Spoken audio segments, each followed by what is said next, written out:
بسم الله الرحمن الرحيم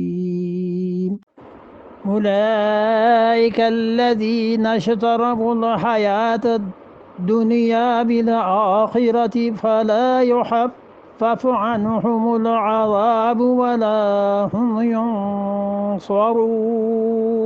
اولئک الذین اشتروا الحیات الدنیا بالآخرہ، اللہ نے فرمایا یہ ہیں وہ لوگ جنہوں نے ترجیح دی دنیا کی زندگی کو آخرت کے مقابلے میں، جنہوں نے بیچ دیا آخرت کو اور دنیا کما لی۔ ہر آدمی جو بھی کام کرتا ہے وہ سوچے کہ اس کام کا اثر مستقبل میں کیا پڑے گا، اللہ کے ہاں جا کر میں کیا جواب دوں گا اور اللہ کے ہاں جا کر میرا مقام کیا ہوگا۔ تو اللہ تعالیٰ فرماتے ہیں کہ یہ ایسے ہیں جنہوں نے دنیا کی زندگی کو خرید لیا، آسائش کو، آرام کو،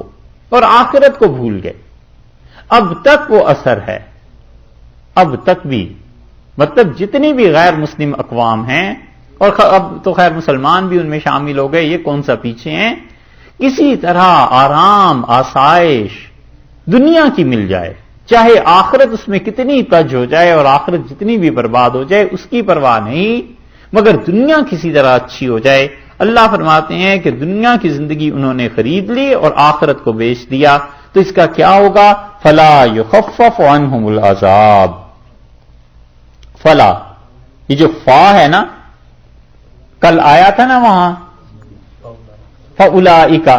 یعنی ان کے کرتوتوں کا یہ نتیجہ ہے کہ جہنم میں جائیں گے، یہاں بھی وہی ہے۔ سو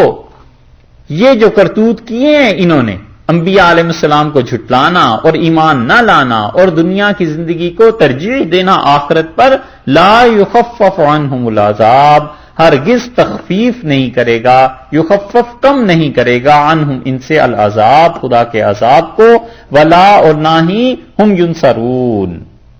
یہ مدد دیے جائیں گے۔ غور کیجئے،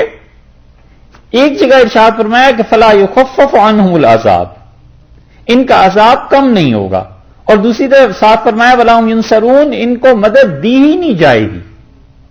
مدد دی ہی نہیں جائے گی، یعنی کون نہیں دے گا؟ بالکل نفی کر دی کہ کوئی بھی نہیں مدد ان کو دے سکے گا، مکمل طور پر بے یار و مددگار قیامت میں رہ جائیں گے۔ یہ تھی تیسری نو۔ اس کے بعد اگلے رکوع سے شروع ہوتی ہے